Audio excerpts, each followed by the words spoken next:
When man has finally gone, there would be many interesting things left behind, some more curious than others.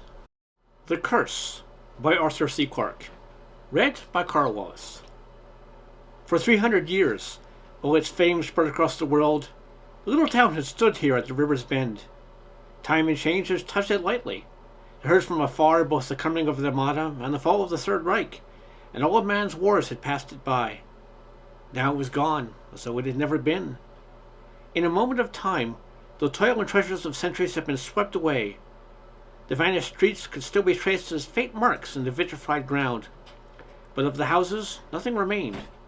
Steel and concrete, plaster and ancient oak, it had mattered little at the end. In the moment of death they had stood together, transfixed by the glare of the detonating bomb. The day before they could flash into fire, the blast waves had reached them and they had ceased to be. Mile upon mile, the ravening hemisphere of flame had expanded over the level farmlands, and from its heart had risen the twisting totem pole that had haunted the minds of man for so long and to such little purpose. The rocket had been a stray one of the last to ever be fired. It's hard to say for what target it had been intended. Certainly not London, for London was no longer a military objective. London, indeed, was no longer anything at all. Long ago, the men whose duty it was had calculated that 3 of the hydrogen bombs could be sufficient for that rather small target. In sending 20, they had perhaps been a little overzealous. This was not one of the 20 that had done their work so well. Both its destination and its origin were unknown. Whether it had come across the lonely Arctic wastes or far above the waters of the Atlantic, no one could tell. There were few now who cared. Once there had been men who had known such things, who watched from afar the flight of the great projectiles and sent their own missiles to meet them. Often an appointment had been kept, high above the earth where the sky was black and sun and stars shared the heavens together. There they had bloomed for a moment that indescribable flame, sending out into space a message that in centuries to come other eyes than man's would see and understand. But that had been days ago, at the beginning of the war. The Federates had long since been brushed aside, as they'd known they must be.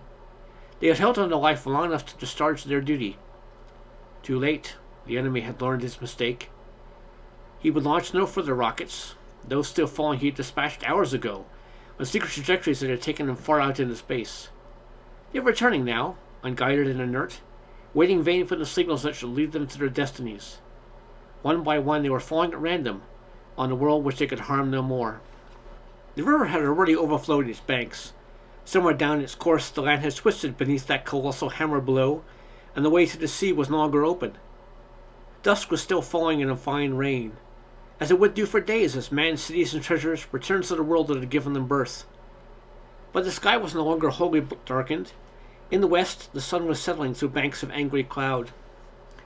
A church had stood here by the river's edge, and though no trace of the building remained, the gravestones of the years had gathered round it still marked its place. Now the stone slabs lay in parallel rows, stamped out for their bases and pointing mutely along the line of the blast. Some were half flattened into the ground, others had been cracked and blistered by terrific heat, but many still bore the messages they had carried down the centuries in vain. The light died in the west, and the unnatural crimson faded from the sky. Yet still the graven words could clearly be read, lit by a steady, unwavering radiance, too faint to be seen by day, but strong enough to banish night. The land was burning. For miles the glow of its radioactivity was reflected from the clouds. Through the shimmering landscape wound the dark rim of the steadily widening river.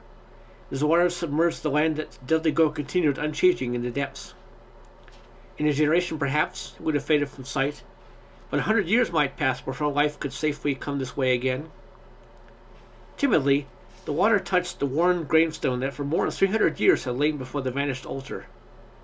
The church that had sheltered it so long had given it some protection at the last, and only a slight discoloration of the rock told of the fires that had passed this way. In the corpse light of the dying land, the archaic words could still be traced as the water rose around them, breaking at last in tiny ripples across the stone. Line by line, the epitaph upon which so many millions had gazed slipped beneath the conquering waters. For a little while the letters could still be faintly seen, then they were gone forever.